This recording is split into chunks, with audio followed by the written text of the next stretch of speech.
j'ai rencontré peut-être certains d'entre vous déjà. Donc effectivement, comme l'a dit Antonin, l'idée c'est de renforcer l'équipe sur la partie animation et centre de ressources, animation du réseau des relais bois. Donc je pense qu'on aura l'occasion de se rencontrer de nombreuses fois, je l'espère. Voilà. Du coup, je vous rappelle quand même ce que la matinale et à qui elle est destinée. Donc la matinale Bois Énergie, je le disais en préambule, on est sur un format court d'1 heure. On essaye de traiter à chaque fois une thématique différente, même si des fois on revient sur des nouvelles matinales, parce qu'il y a toujours en fait des nouveaux arrivants dans le réseau. Donc c'est toujours intéressant de revenir sur des... Et puis il y a aussi des notions qui évoluent, comme par exemple les subventions.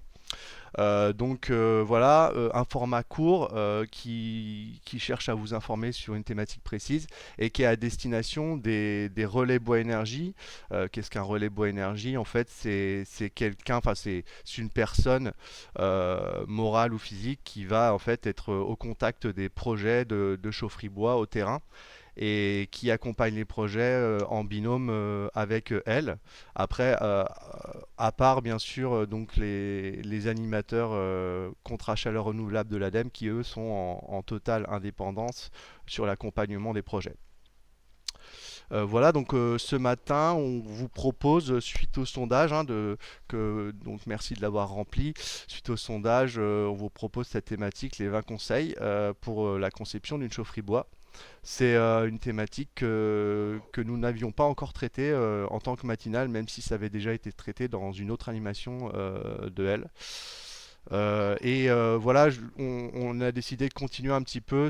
On voulait que la matinale soit plus interactive, donc on a décidé de continuer un petit peu cet échange avec des questions, des parties un petit peu questions. Vous allez pouvoir participer, nous faire vos retours d'expérience. Retour terrain sur notamment donc la partie conception. Juste pour information, donc c'est une partie qui nous servira après, hein. On va garder vos réponses et les analyser. Vous allez comprendre pourquoi, parce qu'il y a il y a des moments où on va vous demander en fait vos retours terrain. Je veux bien que tu changes de slide, s'il te plaît, Mylène. Donc ça, c'est un petit slide pour vous expliquer un peu comment, tout simplement comment interagir avec. Mais là, je pense que la majorité d'entre vous savent. Si vous voulez, pour les temps d'échange, levez la main s'il y a beaucoup d'interactions. Pour accéder au chat, voilà, il faut appuyer sur le petit bouton message. Et puis sur le sondage, donc c'est la prochaine slide. Il y a un petit sondage de départ de matinale. Appuyez sur le petit bouton avec les trois signes. Voilà, donc premier petit sondage avec trois questions. Là, vous pouvez aller directement sur le bouton sondage dans Google Meet. Euh, voilà, donc on vous laisse 2-3 minutes pour répondre. C'est déjà pour voir où vous vous situez sur la partie conception. Un premier avis sur la conception d'un projet de chaufferie bois. Tu les as lancés, les sondages? Oui, alors sondage, tac, hop, Faut que tu... lancer. Ah oui, il faut que je le lance. Ah, ok, Ouais, excuse-moi. Donc la oui, première ouais, question, oui, il faut lancer les questions petit à petit, c'est ça, hein. Ouais. oui, Pardon, ouais.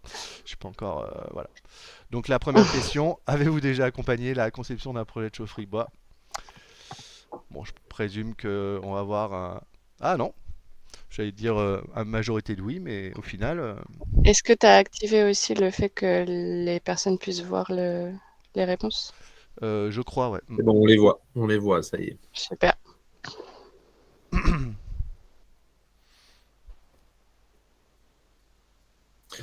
Ok, donc 16 votes, je pense qu'on est pas mal.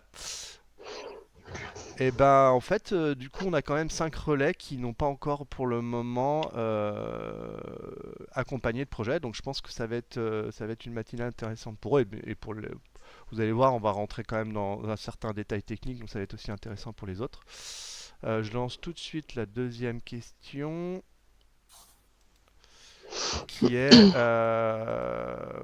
votre avis sur les parties les plus sensibles dans la conception d'une chaufferie bois.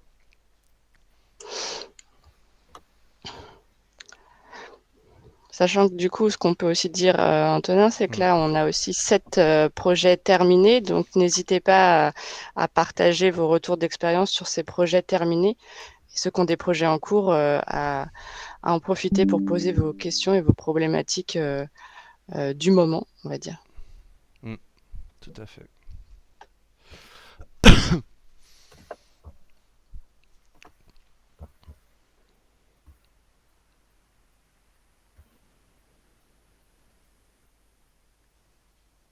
Alors ça se bataille entre conception de silos et choix des équipements.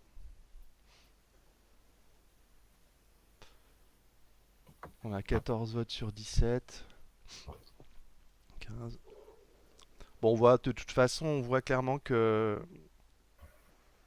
ce qui pose le plus, enfin pas le plus question, mais le plus d'attention, on va dire, c'est les modalités de livraison, le silo, donc tout ce qui touche en fait ouais, à la livraison du combustible, également voilà, le choix des équipements. Ok, merci pour vos réponses. On va passer à la dernière question. Que venez-vous chercher dans cette matinale?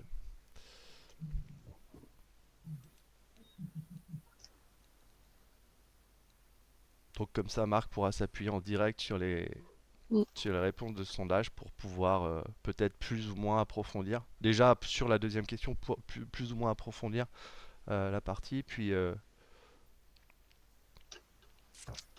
également voir si on met plus de temps par exemple sur les retours d'expérience.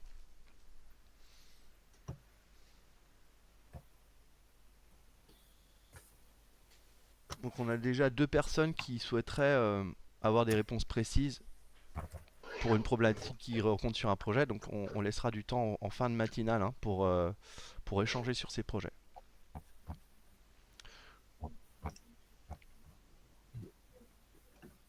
Ok.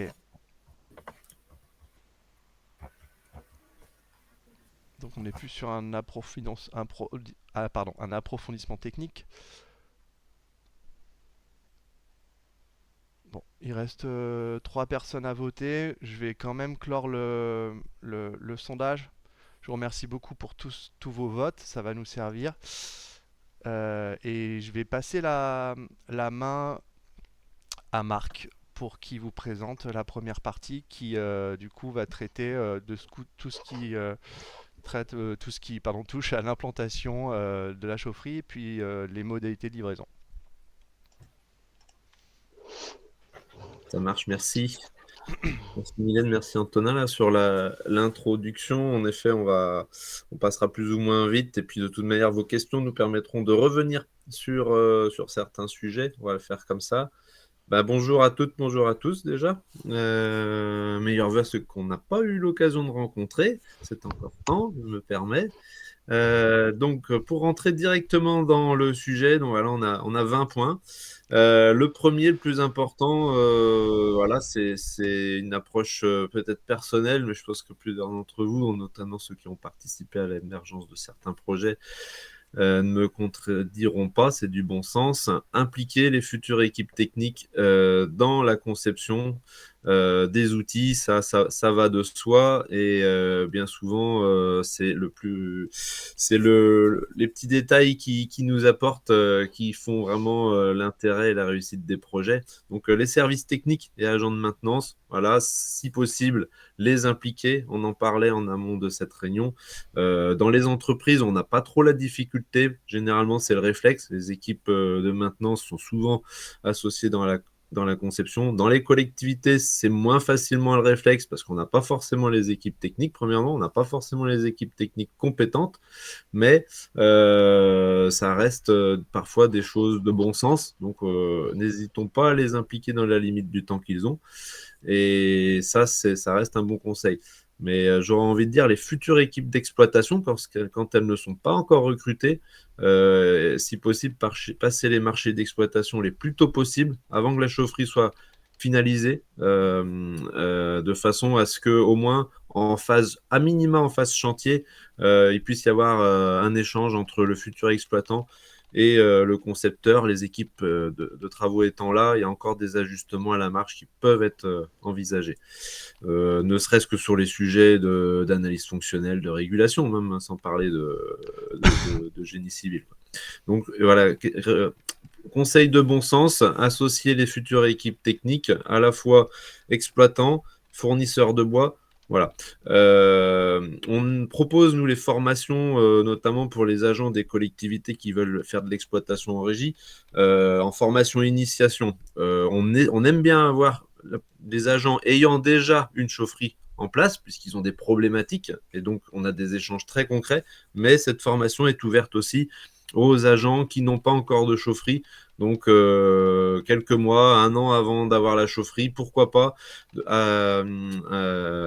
envoyer les agents en formation de façon à les sensibiliser aux questions auxquelles ils vont être confrontés quelques mois plus tard. Donc ça, c'est premier conseil de bon sens. On passe au suivant. Deuxième conseil, et c'est d'ailleurs dans ce sens-là qu'est écrit, pour mémoire, le cahier des charges d'études de faisabilité de chaufferie bois.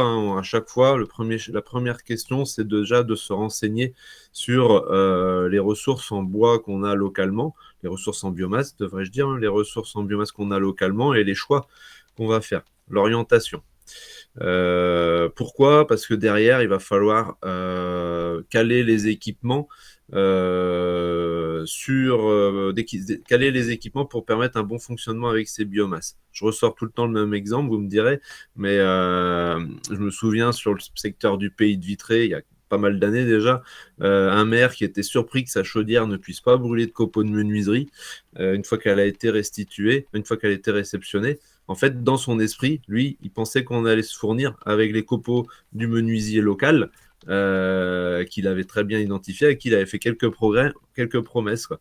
Et ce n'était pas faisable, puisque la chaudière à foyer volcan qui était mise en place n'acceptait pas le copeau de rabotage. C'est, on va dire, extrême comme exemple, mais c'est hyper important, et définissons bien quel combustible on veut. Faut pas non plus s'enfermer dans un type de combustible, quand même que ça soit un minimum polyvalent. Définissons donc la gamme de qualité que notre future chaufferie pourra brûler, et derrière en découleront les choix techniques, silo, convoyage, foyer, chaudière, etc.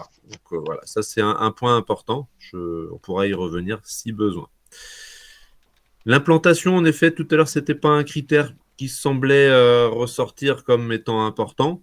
Évidemment, on commence par là. Une implantation bien réfléchie, ça va de soi. Je rappelle que ce support, les 20 conseils, se nourrit de retours d'expérience. Donc, notre travail au quotidien, nous, c'est d'accompagner l'émergence de projets. Donc, la première chose qu'on va faire, c'est chercher l'endroit où on va pouvoir mettre cette chaufferie. Évidemment, un circuit de livraison possible. Donc, il faut, à un moment donné, déjà, premier réflexe, consulter le ou les fournisseurs locaux pour connaître les gabarits camions, les gabarits de giration.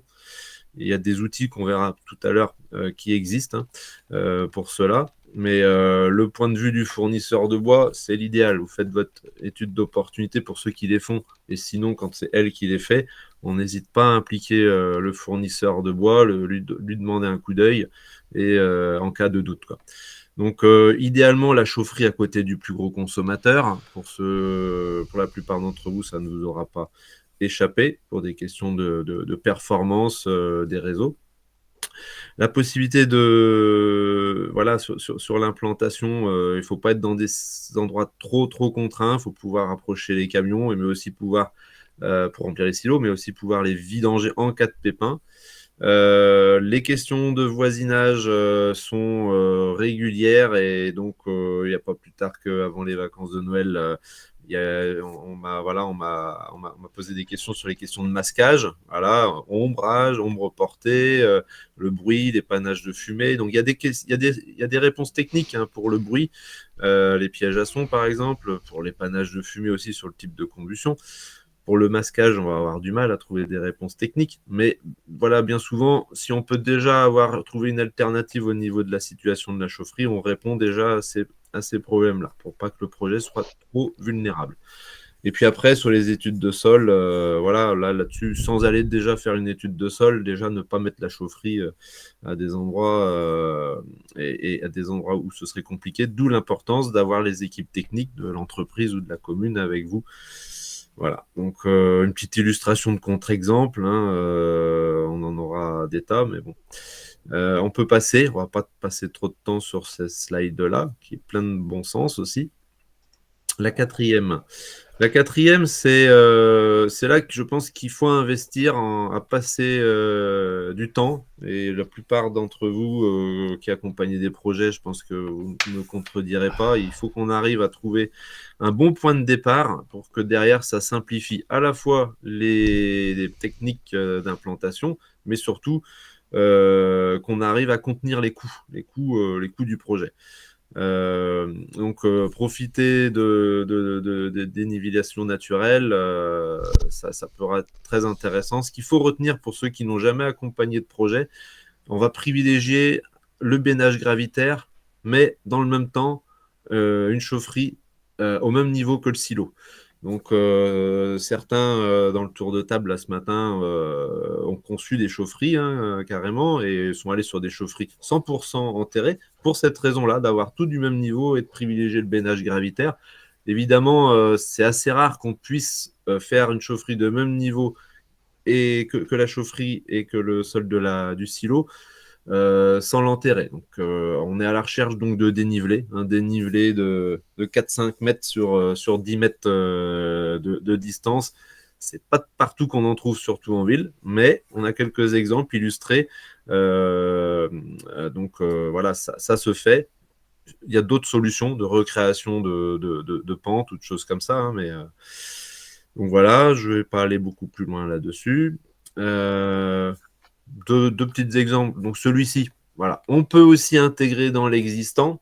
Voilà, ça peut paraître le bon sens pour faire des économies, notamment sur la partie chaufferie, réutiliser une chaufferie existante ou bien un local en sous-sol existant. J'insiste sur le sous-sol, justement, pour pouvoir aménager un silo, soit carrément dans le sous-sol du bâtiment, on verra dans un instant, soit au pied de bâtiment, et permettre du coup d'avoir une chaufferie quasiment de plein pied, entre silo et chaufferie. Mais voilà, c'est quand même très, très, très délicat, d'une part, de travailler au niveau des fondations d'un bâtiment. Voilà, c'est quand on est au stade de l'étude en amont, l'étude d'opportunité, ça peut être vraiment au doigt mouillé. Donc, c'est compliqué d'envisager un plan A là-dessus. Donc, deuxièmement, illustration sur la photo. Sur le plan, pardon, sans rentrer dans les cotes, hein, mais en fait là on a une chaufferie entre le terrain naturel, la hauteur du terrain naturel et finalement les fondations du bâtiment. Il y a uniquement 3 mètres et 3 mètres, finalement la bonne idée va se transformer en fausse bonne idée parce qu'on va avoir un silo qui va pas être assez profond et donc pour du bois déchiqueté en tout cas, on n'aura pas une profondeur qui permettra un fonctionnement opérationnel, ne serait-ce qu'au déchargement, par exemple, on aura du mal à décharger l'intégralité du camion. Donc voilà, attention, vraiment l'intégration dans l'existence, c'est vraiment du cas par cas. Il faut vraiment avoir en tête les contraintes de fonctionnement pour pouvoir valider cela. Nous, on est disponible si vous avez des cas particuliers pour en parler. On peut regarder l'exemple qui suit, hein, c'est du même acabit. Là, c'est oui, c'est du même acabit, certains le reconnaîtront. Là, pareil, on part d'une bonne idée et je pense que c'était une bonne idée. Après, la mise en œuvre n'aurait peut-être pas dû être faite avec ces outils-là. Mais là, c'est une trémitch de déchargement avec une vis qui permet de faire un dessilage de la trémie et un remplissage du silo. On a quelques exemples comme ça en Bretagne, mais le taux de remplissage du silo est très très faible. Donc, si on a un silo qui est en sous-sol, qui n'est pas très haut de plafond, on a un volume utile qui est très faible aussi. Donc là, il y a une contrainte à ce niveau-là. Mais voilà. En tout cas, ce qu'il faut à chaque fois mettre dans la balance par rapport au maître d'ouvrage, c'est vraiment, vraiment bien lui présenter les avantages et les inconvénients de façon à ce qu'il puisse valider les choses en connaissance de cause. On a des exemples où on a fait où le maître d'ouvrage a fait le choix d'aller là-dessus avec 2 vis de dessilage et une meilleure répartition. On aura dans tous les cas pas plus d'1,50 m de hauteur de bois utile. Voilà. Et un dernier petit exemple, non, je ne l'ai même pas mis, vous le verrez. On a peut-être gardé quelques slides en bonus pour ceux qui recevront la. Quand Oui, vous ouvrez. je me permets de te couper, Marc. En fait, quand on a préparé le diaporama, il y avait plus de conseils, mais comme je disais, 1 heure, c'est assez court. Donc, Ouais, ouais. on a caché des diaporamas, mais quand on vous enverra le support de présentation, il y aura ces nouvelles diapos, on les mettra de nouveau. Donc merci Antonin. L'implantation dans l'existant, il faut essayer de faire ça pour résoudre l'équation économique, hein, mais c'est quand même très très compliqué, en particulier sur le bois déchiqueté. Sur le granulé, par contre, j'aurais envie de dire, c'est la solution à privilégier. On a quand même des conditions de livraison, des conditions de remplissage de silos qui sont quand même largement plus optimisées pour le granulé. Donc, généralement, le granulé, lui, va être priorisé dans l'existant. Le bois déchiqueté, c'est très compliqué à faire dans l'existant. Voilà, donc je modère mon propos. Hein. Ceux qui ont accompagné des projets granulés pouvaient peut-être ne pas comprendre mon propos. Le granulé, grâce à la livraison par camion souffleur, elle ne pose pas de problème. Le bois déchiqueté, on n'a pas de système de livraison par camion souffleur, donc c'est compliqué. Sur le 35, on a de la livraison par camion souffleur. Donc voilà, je fais la transition avec cette diapo. Et là, le bois déchiqueté peut s'envisager dans l'existant plus facilement. Voilà. Attention, on y reviendra tout à l'heure sur la ventilation silo. Donc là, 6e conseil, simplifier la livraison. Voilà, il faut s'adapter au système de livraison qu'on a localement. Donc quand on veut travailler sur le circuit agricole, voilà, il faut connaître les gabarits standards, si possible, de remorque, et pas aller sur de la remorque très particulière. Imaginez que tous les agriculteurs ont des remorques d'ensilage à fond mouvant. C'est pas forcément le cas, ou en tout cas, il faut se renseigner en fonction des secteurs géographiques où vous êtes. Pareil sur les gabarits, les volumes de bennes. Le camion souffleur, voilà, j'en ai déjà parlé. C'est pas très très diffusé en Bretagne pour le moment. On en a sur le 35 qui rayonne sur un tout petit bout du 22 et la moitié du 56, mais ça reste du petit volume de livraison, hein, 30 mètres cubes. Donc attention, si vous mettez une livraison par camion souffleur sur une maison de retraite à coût de 30 mètres cubes, vous y êtes tous les 4-5 jours. Donc il va se poser des questions de disponibilité du livreur. Donc c'est pas, à mon avis, à privilégier pour des gros consommateurs. Les bennes à livraison voilà, gravitaire, type benne en pyrrole ou autre. Là, il y a des particularités au niveau du gabarit camion. On verra tout à l'heure, il y a un guide qui est très bien fait qui vous donne les gabarits de chaque remorque et qu'il faut prendre en compte pour les implantations de silos. Et puis, on a le fond mouvant, voilà, le fond mouvant qui est à privilégier quand même pour des chaufferies où ça vaut le coup de mettre un silo de au moins 120 à 130 mètres cubes pour pouvoir accueillir une livraison de 90 mètres cubes. Voilà.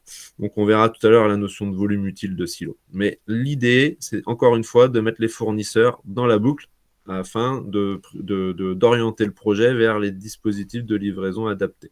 Les plus communs sont quand même les remorques agricoles, les fonds mouvants. Voilà. Dès qu'on va être sur de la benne en pyrrole, ça va coûter plus cher, mais en restant quand même sur des coûts raisonnables. Après, dès qu'on va être sur des systèmes livraison par soufflage, ça coûte extrêmement plus cher. Donc, ne pas dimensionner au plus juste les silos, les trappes, pour des raisons d'ergonomie, mais des raisons aussi d'intégrité aussi du matériel et des raisons de sécurité. Donc, ne pas dimensionner au plus juste, notamment les trappes. Là, on le voit, il faut toujours réussir à se projeter sur comment l'installation va vivre. On aura l'occasion d'en reparler. Donc, encore une fois, avoir l'œil des futurs opérateurs, c'est intéressant si vous ne l'avez pas encore. On voit tout en bas à gauche une trappe à vérin hydraulique qui bien souvent ne s'ouvre pas à plus à plus de 90 degrés et donc qui sont pas sans poser des risques au moment de la livraison. À la fois sur le dégagement nécessaire sur le haut de benne, mais à la fois aussi sur le dégagement nécessaire sur l'ouverture des portes. Donc il y a l'ouverture des portes, il y a une procédure en fait. Et il faut connaître ces procédures-là. Donc on pourra en reparler, mais encore une fois, on verra tout à l'heure un outil guide là qui est intéressant, qui peut être un bon outil pour approfondir le sujet. Par exemple aussi les silos couloirs. Les silos couloirs en haut à droite. Là, les silos couloirs, là c'est pareil. On a des bureaux d'études qui nous font des beaux silos de 15-16 mètres de long par 5 à 6 mètres de large. Et c'est très très juste. Faut avoir en tête une benne de FMA va faire 2,50 m. Donc porte ouverte, elle va déjà faire 5 mètres. Si le camion doit rentrer pile poil centré sur le silo, il a très très peu de possibilités d'ouvrir ses portes.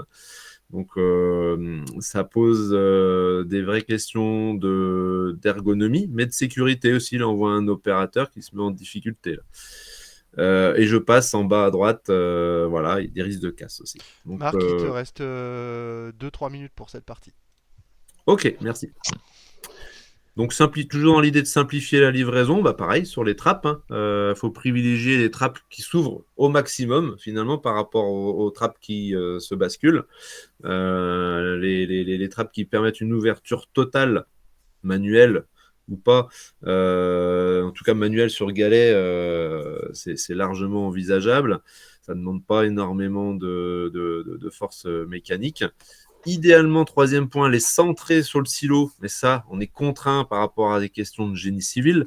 Mais idéalement, de les centrer sur le silo pour que la répartition du bois se fasse au mieux au centre du silo et notamment au centre du décileur rotatif lorsque c'est un décileur. Après, quand c'est d'autres types de silos, vérin hydraulique, là, c'est moins problématique.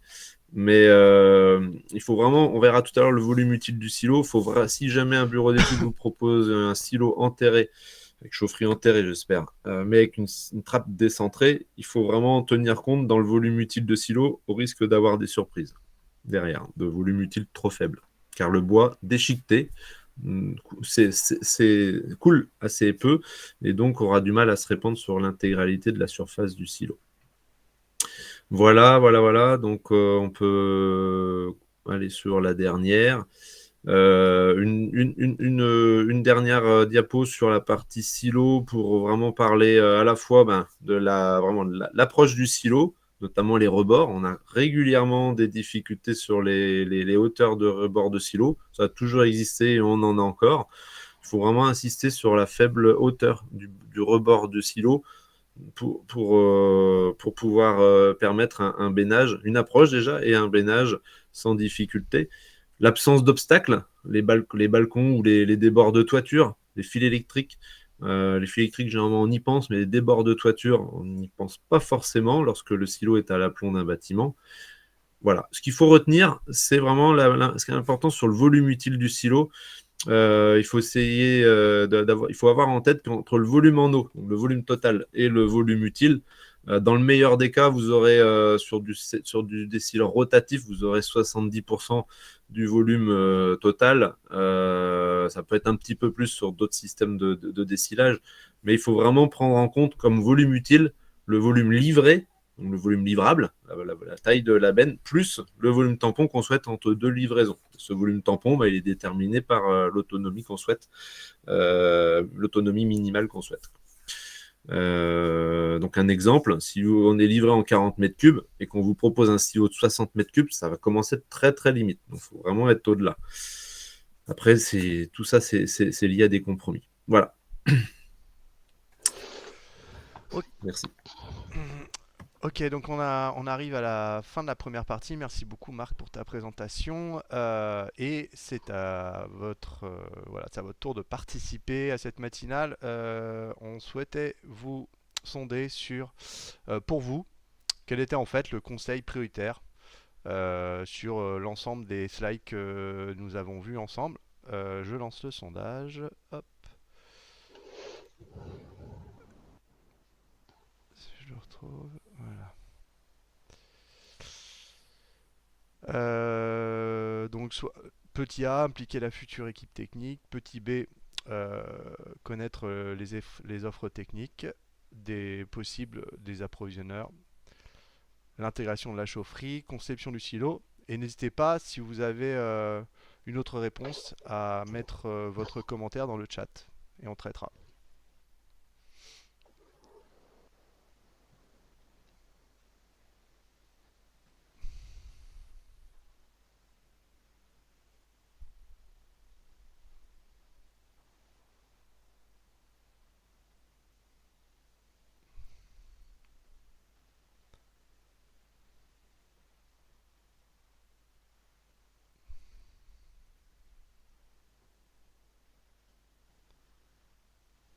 Ok, donc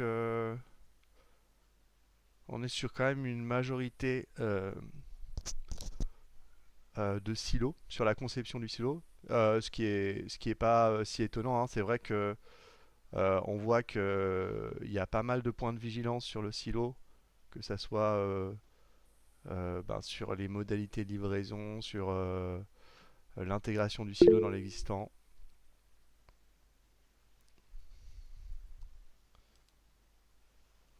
Alors, au détour d'une négociation de CPE, j'entends parler de contractualisation sur 8 ou 20 ans pour l'apport du bois et sur la qualité. Qu'en pensez-vous? Alors, on va poursuivre du coup sur ce sujet-là, qui n'est pas directement lié à la conception, mais par contre, qu'en pensons-nous là, si on est sur un contrat de vente d'énergie à peu près similaire, en tout cas, c'est positif pour les fournisseurs de bois. Ça offre une bonne visibilité. Après, être réaliste, je pense que c'est une bonne chose. Ouais. Ça se fait. En tout cas, c'est une pratique qui se fait sur des 5 à 10 ans. Sur 20 ans, j'en ai pas vu beaucoup. J'en connais un ou deux. Sur 24 ans, sur la durée de DSP. Quoi. Mais, avis Ok, perso. d'accord. Merci Marc. Ok, donc voilà, je crois que vous voyez les résultats en direct et on voit que quand même le silo, c'est pour les relais bois, c'est quand même le point de vigilance. Bonne Euh, transition alors. ouais, exactement. Et c'est parti pour la deuxième partie. Merci pour Donc votre sur la participation. partie chaufferie et génie civil, on va parler d'abord du silo, en effet, on va approfondir un petit peu sur les conseils. Alors là, on va surtout se privilégier le sujet du bois déchiqueté. On va pas forcément, on pourra éventuellement refaire des zooms sur le granulé, parce qu'il y a aussi à dire sur la ventilation des silos granulés. Là, les slides ont été construites plutôt pour du bois déchiqueté. Pour le bois déchiqueté, la différence entre les deux combustibles, c'est qu'il y en a le bois déchiqueté, lui, il va avoir de l'humidité résiduelle dans le bois, hein, même à 20-25%, il va avoir une humidité résiduelle et donc parfois même sur des bois à 30-35%, dans certains silos, on demande du 30-35%, de la fin de fermentation. Donc il va avoir un besoin d'évacuer de l'humidité résiduelle. Le granulé, ça va être différent. Ça va être de la poussière, ça va être du risque de monoxyde de carbone. Donc, on ne va pas être sur les mêmes thématiques. Et donc, un silo à granulés, on va se permettre qu'il soit étanche au moment de la livraison, même si derrière, il faut qu'on ait des évents. Un silo bois déchiqueté, lui, il ne faut surtout pas qu'il soit étanche. Donc là, je reviens sur le sujet du bois déchiqueté. Donc, il faut prévoir une ventilation naturelle du silo, essentiellement une ventilation haute pour limiter la condensation et la réhumidification du bois. Donc, la condensation sur les parois froides, des tôles, par exemple, des tôles de la trappe, par exemple, ou bien même du béton. Et cette réhumidification va aussi être liée à la refermentation, mais accélérée, et puis faire composter le bois qui va rester notamment dans les coins. Là, on voit sur la photo du milieu, là, on voit même une humidité sur les coins du silo. Donc, on a des exemples de ventilation. Hein. Là, on est sur de la ventilation de silos enterrés. C'est toujours un vrai casse-tête, la ventilation des silos enterrés. La ventilation de la couche supérieure du silo grâce à des trappes qui ne sont pas étanches, donc comme celle-là, étanches aux intempéries, mais pas étanches à la ventilation. Donc, faire en sorte vraiment même d'exagérer la ventilation silo. Maintenant, on va voir sur la diapo qui suit. Attention, il faut être vigilant par rapport à la météo. Et voilà, hein, c'est des conseils de bon sens, mais la preuve est que dans la réalité, il y a aussi de réalisations qui ne suivent pas ces conseils de bon sens. Là, ici, on a des gaines de ventilation, mais qui sont orientées dans le sens des vents dominants, donc avec des intempéries et notamment des pluies qui rentrent dans le silo.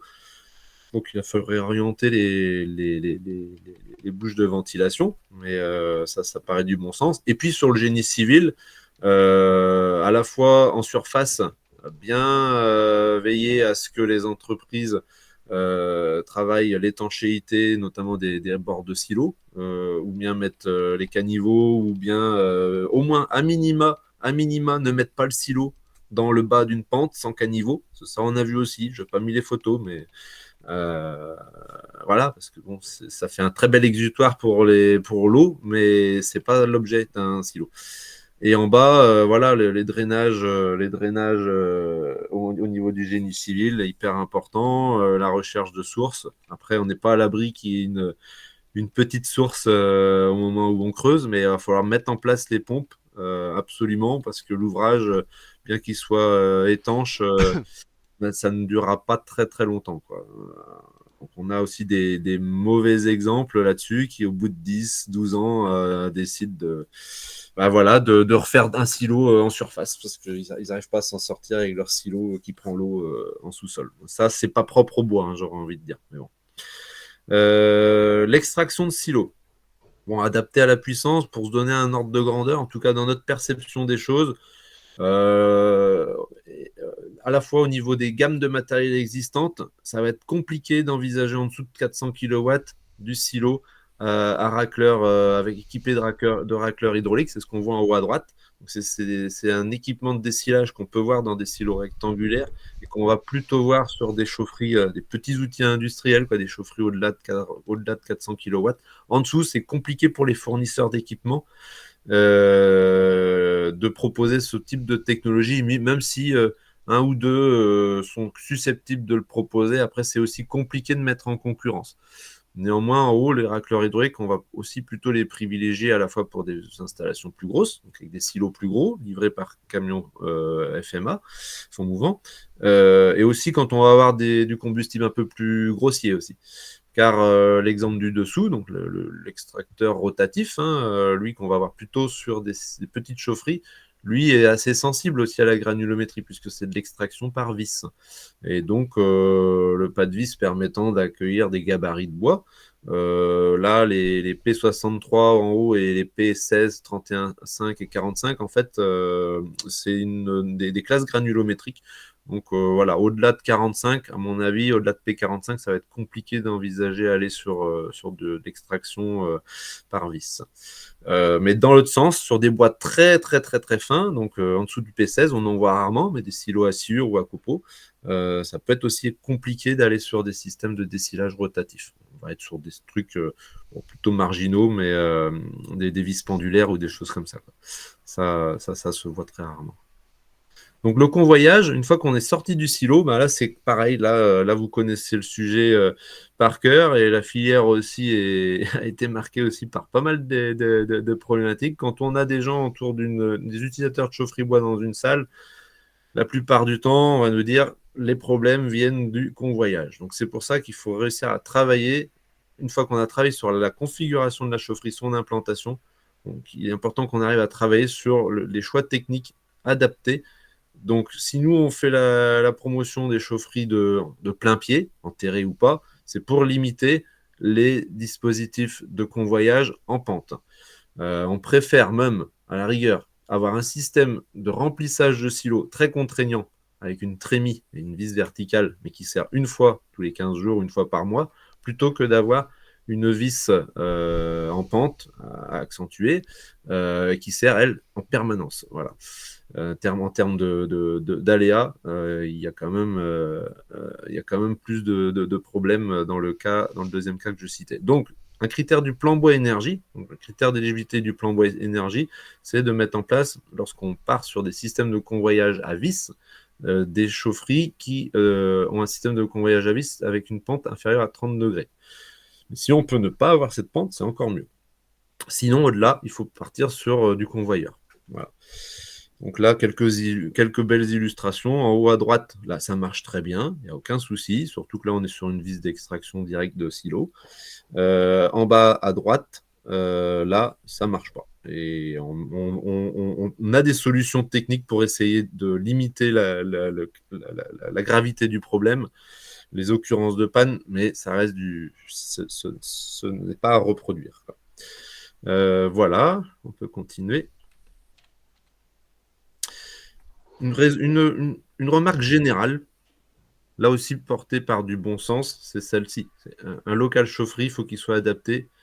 Et pour être adapté, c'est notamment en prenant en compte tous les flux qu'on a en chaufferie. Et ce qu'on a du mal à voir avec les bureaux d'études qui nous font des conceptions très intéressantes, avec des dimensionnements aussi très intéressants, on va le voir dans un instant, mais c'est que souvent, il y a un point d'achoppement, c'est sur la gestion des flux. C'est-à-dire qu'on fait des plans, ils ont des personnes qui vont projeter ça sur plan, mais qui ne connaissent pas forcément le fonctionnement derrière. Et donc, la gestion des flux, à la fois des flux matériels, des flux humains, des autres types de flux, on a régulièrement des difficultés là-dessus. Donc, d'une part, sur la livraison des équipements, et a fortiori, un des plus gros vont être les filtres et la chaudière. Bon, bah là, ça, généralement, ça leur échappe pas trop, quand même. Disons les choses. Ça, heureusement, c'est l'essentiel. Bon, après, le respect de la réglementation incendie, voilà, c'est une chose. Les notions d'accessibilité, voilà, par rampe, en l'occurrence, et non cour anglaise, ou en tout cas, quand il y a cour anglaise, prévoir les treuils ou même les monts de charge. Parce qu'il y a des équipements, certes, ponctuellement à descendre, ou à monter d'ailleurs, mais il y a aussi des cendres, et pas, c'est pas ponctuel, là, c'est régulier qu'il faut réussir à les évacuer. Donc on en reparlera dans 2 minutes. Les hauteurs et les dégagements, ça c'est le quatrième point, mais qui est hyper important et qui est très compliqué à voir. Si on n'a pas des projections 3D, un intérieur de chaufferie, c'est compliqué à voir les conflits d'usage qu'il peut y avoir entre le lot fumisterie, le lot électrique, le lot hydraulique. Imaginez quand il y a 3 entreprises qui travaillent ensemble, qui jouent des coudes pour faire passer les tuyaux de l'un et l'autre, ben ça c'est déjà un mauvais signe. Deuxième mauvais signe, c'est qu'ils ne se projettent pas sur comment est-ce que cela, on va l'exploiter. Et là, quand en tout cas, nous, on est en charge de la réception des projets, on y va quelques mois avant que ces chaufferies soient mises en route. Et ben, on essaye de vérifier qu'en termes de maintenance, ce sera exploitable. Voilà. Et puis pour le démontage, ça va de soi aussi, il faut prévoir la place. Sur la fumisterie, je ne vais pas m'étendre, j'en ai un petit peu parlé. Il y a les règles de base sur lesquelles je ne vais pas revenir. Mais là aussi, ce qui est important, c'est, deuxièmement, le deuxième point, c'est privilégier un raccordement le plus court possible pour la biomasse. 80% des plans que nous, on voit, par réflexe, on pose la chaudière gaz, on aménage la sortie des produits de fumée, et puis après, on voit où on place la chaudière bois. Et du coup, on se raccorde au carnot qui est prévu pour le gaz. Ce qui fait qu'on a fait les choses à l'envers.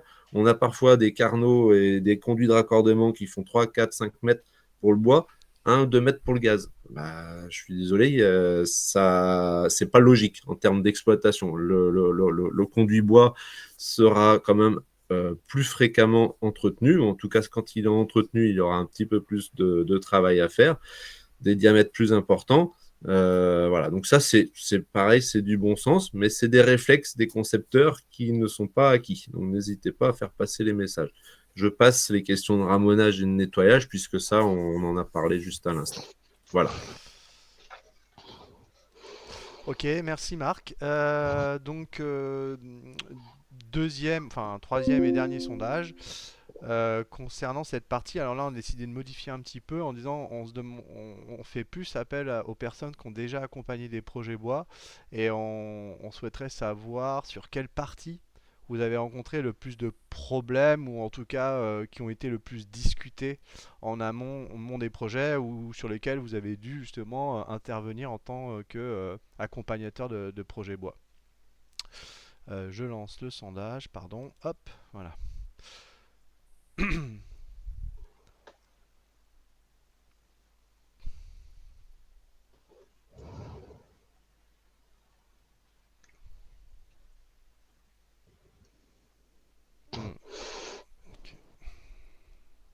Donc là, Antonin pense que tous ceux qui n'ont pas répondu par faute d'expérience ne voient pas les réponses.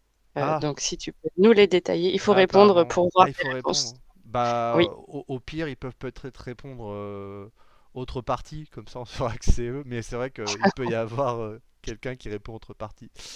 Bah là aujourd'hui, ah bah il y a du coup, alors je sais pas si c'est du tac au tac, mais j'ai 4 votes sur les autres parties. Je pense que c'est ça. C'est les à personnes mon qui, avis, c'est ça. c'est ça. Ouais. Ouais, c'est vrai qu'on aurait peut-être dû rajouter une réponse. Une réponse, Une- je une- n'ai pas de réponse. Exactement. Bon, du coup, si quelqu'un a véritablement une autre Mais là, partie à partager, qu'elle lève la main, mais sinon on est du coup ouais, sur c'est le ça, convoyage du exactement. combustible, hein.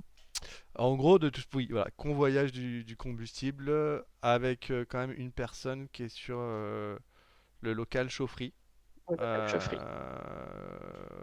Donc c'était plus une question de gestion des flux. Donc peut-être que cette personne qui, voilà, on ne sait pas qui répond, hein, c'est anonyme, mais Anonyme. peut-être savoir juste en fait si c'est une question de gestion des cendres, parce que c'est souvent ce qu'on retrouve, hein. C'est en fait on a des chaufferies qui sont au sous-sol et on peut pas remonter les cendres, ou alors on a une marche, c'est très compliqué de descendre le cendrier, parce que une des choses aussi qu'on oublie auquel on oublie de penser, c'est que les cendres, en fait, même si c'est un élément très volatile et qui paraît très léger visuellement, en fait, c'est lourd, c'est du minéral, hein, c'est de la roche. Donc au final, un cendrier, bah, au final, c'est comme si on presque on déplaçait un rocher. Donc voilà, c'est des choses qui sont pas forcément pensées en amont. Et quand on se retrouve avec un cendrier très lourd à devoir sortir d'une chaufferie qui est au sous-sol, ou avec une marche à passer, ben c'est plus possible. Donc après, on essaie d'inventer des systèmes avec des aspirateurs ou des treuils, etc. C'est compliqué. Voilà. Écoutez, je mets fin au sondage. Merci. Donc on voit quand même que le convoyage du combustible, hein, c'est vraiment la partie qui est la plus problématique. Donc point de vigilance vraiment important sur vos projets, sur cette histoire de convoyage du combustible, avec, on rappelle, la granulométrie, enfin du moins le système de convoyage qui doit être adapté à la granulométrie, mais également, on a vu, hein, les angles de vis, les choses comme ça qui sont des points de vigilance très importants. Dernière partie qui touche plus en fait à l'exploitation, sur la régulation, l'hydraulique et le dimensionnement. Marc, je te laisse la parole, sachant qu'il est Oui. 9h55 Et et ben les que C'est ça trois aurait bien. été bien derniers. d'avoir un tout petit moment pour Ouais. pouvoir échanger. Bah écoute, ça va être assez rapide, hein. L'essentiel a été dit, je pense, même si là c'est fondamental. Mais on rentre plus dans le détail et le fonctionnement. Donc, il y a premièrement assurer un fonctionnement soutenu et régulier de la chaudière bois. Ça, c'est le b.a-ba en matière de développement de chaufferie bois. Et à cela, il y a l'importance du bon dimensionnement. Ça, c'est au-delà d'être un bon conseil, c'est même une nécessité. C'est même dans les critères d'éligibilité, hein. Donc, une note de dimensionnement est nécessaire. Il faut apprécier. Euh, Merci Maude. Il faut Merci à toi. apprécier du coup ces notes de dimensionnement au regard, voilà, des contraintes de fonctionnement des chaudières. Limiter les surdimensionnements, ça on le voit de moins en moins, mais encore une fois, et je le redis régulièrement, anticiper aussi les futures actions de maîtrise des dépenses énergétiques pour pas aboutir à des situations futures de surdimensionnement. Ça, c'est important. On voit là une petite illustration. D'ailleurs, la photo, j'aurais dû la retraiter.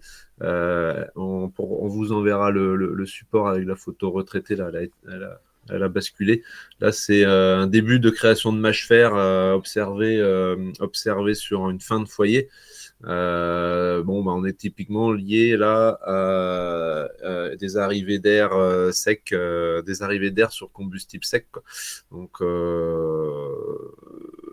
ou alors une surpuissance par rapport aux besoins.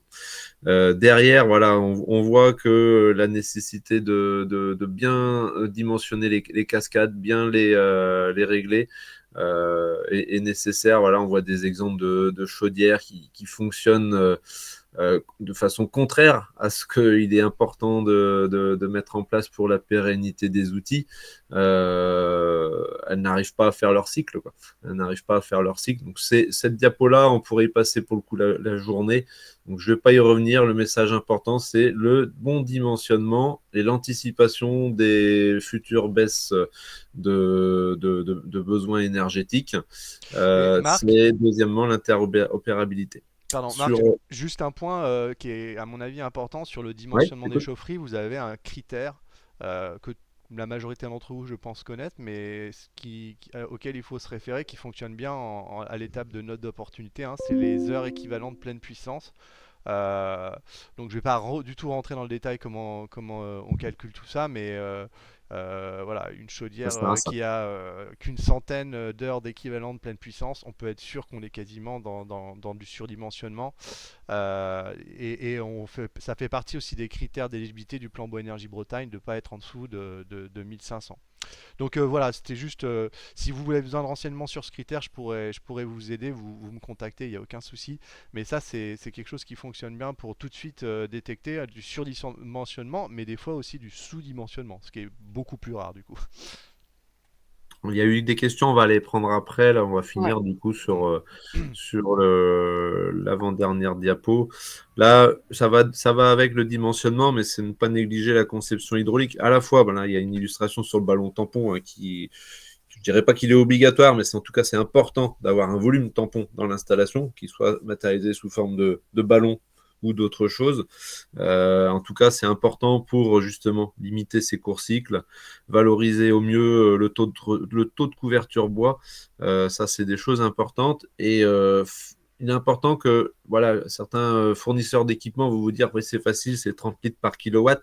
Ça dépend quand même de l'usager qu'on a derrière. On peut très bien être sur du 15 litres par kilowatt ou du 30 à 50 litres par kilowatt. Ça va vraiment dépendre du fonctionnement, de l'intermittence des utilisateurs. Donc, un dimensionnement de chaudière, on intègre le dimensionnement du tampon. Et donc, on a des bureaux d'études qui font apparaître aussi le tampon, qui modélise le rôle du tampon sur les courbes d'appel de puissance.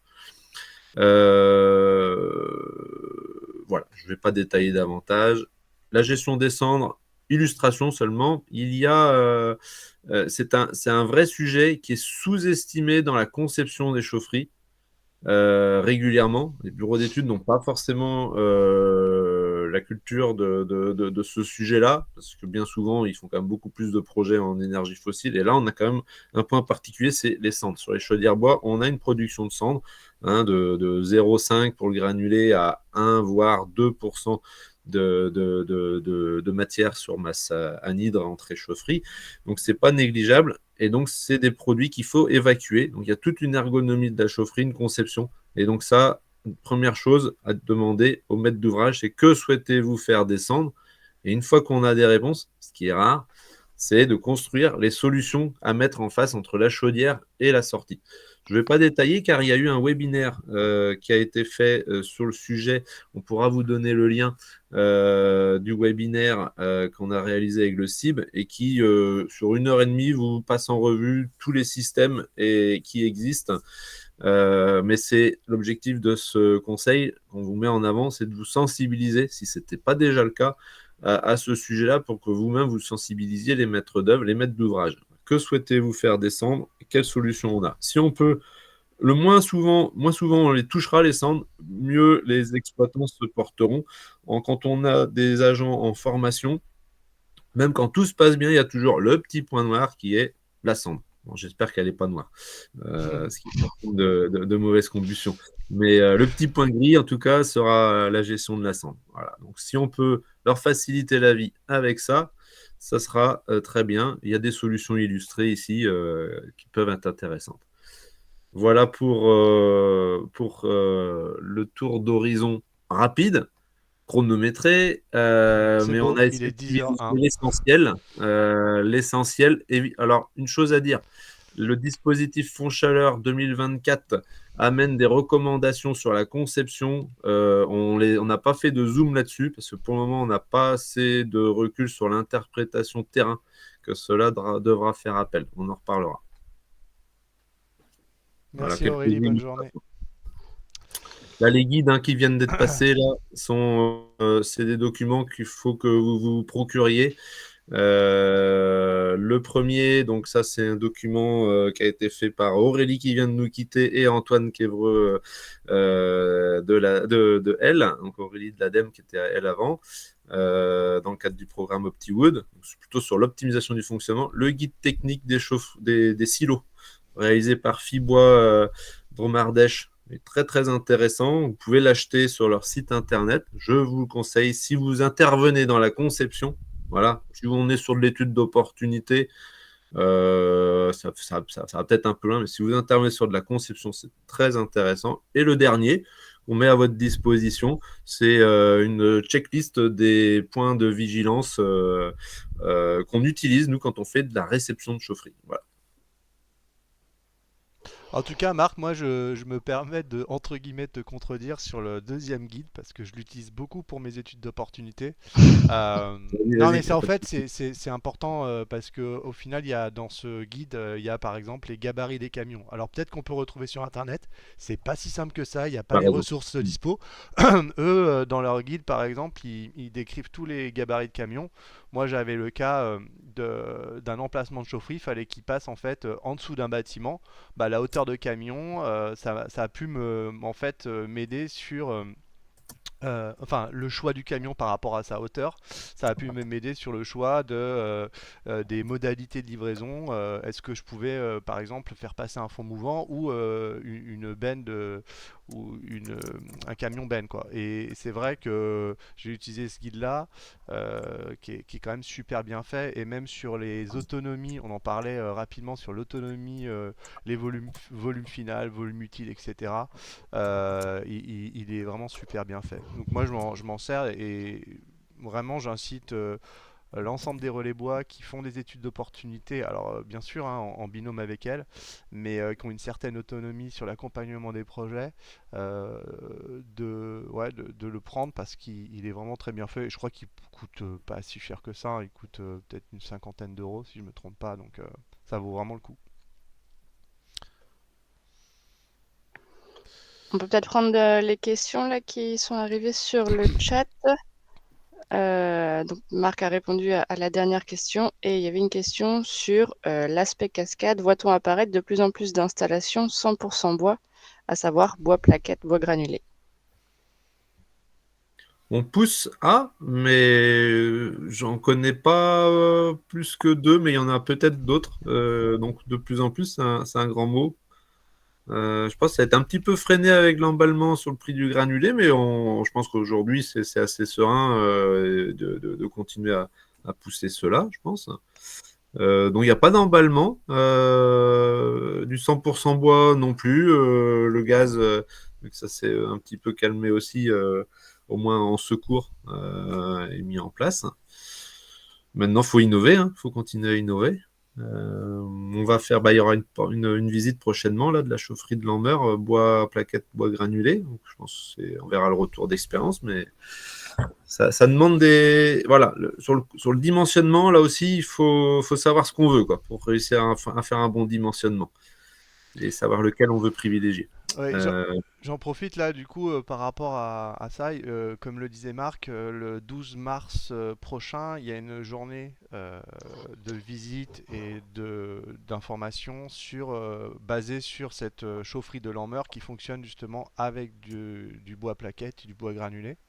Euh, je crois que j'ai envoyé l'info à l'ensemble des relais bois, mais si vous n'avez pas l'info, n'hésitez pas. Je pense que, enfin, n'hésitez pas à me contacter directement ou à nous contacter et on vous renverra les infos. L'animation On pourra s'appelle le remettre BABA de chaufferie bois. On pourra aussi peut-être le remettre en effet dans le. dans la présentation. Oui, Et une tout à fait. dernière question là qui vient d'arriver. Les AMO ont-ils la compétence pour connaître le bois local avant de définir le type de chaudière?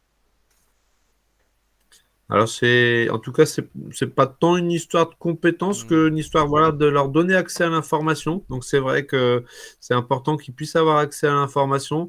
Pour cela, ils vont sur le site de Plan Bois Énergie ou le site Fibois. Il y a la liste des fournisseurs bretons.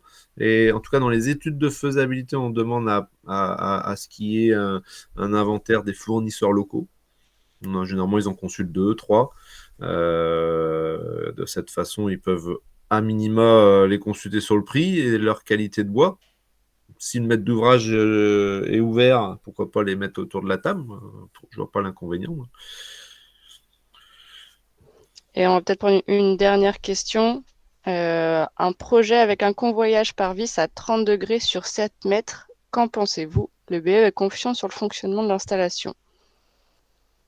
Hmm. Est-ce que le BE, ce sera lui qui fera l'exploitation? C'est ça. Après, 30 degrés, c'est la limite, quoi. C'est vraiment limite, limite. Et après, une vis de 7 mètres, si jamais il y a des blocages. Est-ce qu'elle est d'un seul tenant? Je pense qu'il y a quand Non, je même pense il pas. doit y avoir des regards, etc. Mais du coup, il y a quand même Nous, certains risques, hein. C'est just, hein. on a des exemples sur de la vis, mais quasiment à plat, assez longue, qui fonctionne bien, mais elle est quasiment à plat, quoi. Il y a toujours le risque de, je sais pas si on flambement ou flambage, je sais pas comment ce qu'on dit en mécanique, mais si on peut trouver une autre façon de faire, hein, ça sera mieux, mais j'imagine que vous avez déjà tourné ça dans tous les sens. Après, voilà, il y a des fournisseurs d'équipements qui lui diront, nous, il n'y a pas de souci, on a plein de références avec des vis de 6-7 mètres. Donc, il faut les contacter, il faut leur demander les coordonnées de leurs clients. Mais 30 degrés, 7 mètres si c'est d'un seul tenant, je pense que c'est pas souhaité. Il y aura... Pour moins que ça, on a vu des vis cassées en milieu, Hmm. liées à des... Torsion. Bref, je pourrais vous montrer des photos. Donc, François, on pourra en reparler. Envoie-nous les plans et puis les matériels éventuellement préconisés d'ailleurs.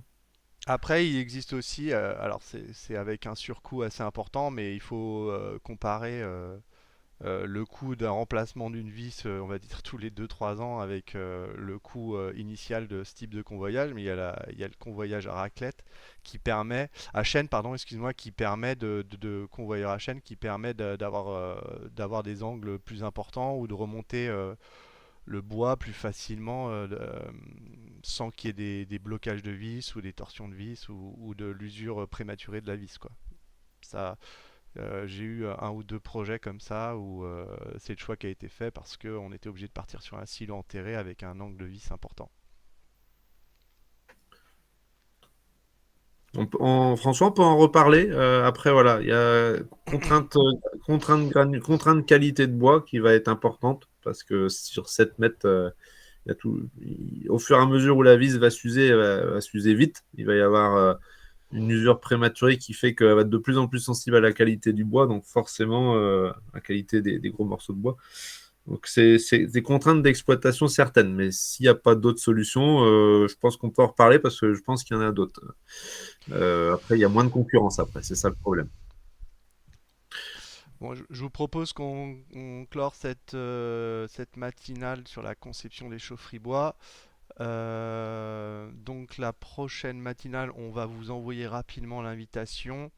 Peut-être par maître de sondage parce que du coup on a déjà une thématique qui est revenue plusieurs fois dont je ne me rappelle plus exactement. Euh, mais Il du me coup, semble que c'était en sujet avec le fonctionnement des chaufferies, peut-être bien au sujet du bilan de fonctionnement à voir. exploitation des chaufferies bois, ouais, ça doit être ça, tout à fait. C'était pas les contrats, c'était la suite de Ouais, la dernière fois finalement, quoi. exactement. Donc on traitera ce sujet sur la prochaine matinale, qui est à mon avis un sujet aussi très intéressant, qui pourra vous amener des bonnes informations. On vous remercie tous pour votre participation, vos questions. On vous rappelle bien sûr, l'équipe Biocombustible reste à votre entière disposition pour l'accompagnement de vos projets, hein. N'hésitez pas à nous solliciter, on est là pour ça, dans le cadre du plan Bois Énergie Bretagne. Voilà, est-ce que vous voulez rajouter quelque chose, Mylène, Marc? Merci à toutes et tous. Bonne journée. Merci à tous. Et puis ben à très vite alors. À très vite. À bientôt, au revoir. Au revoir. Au revoir, merci.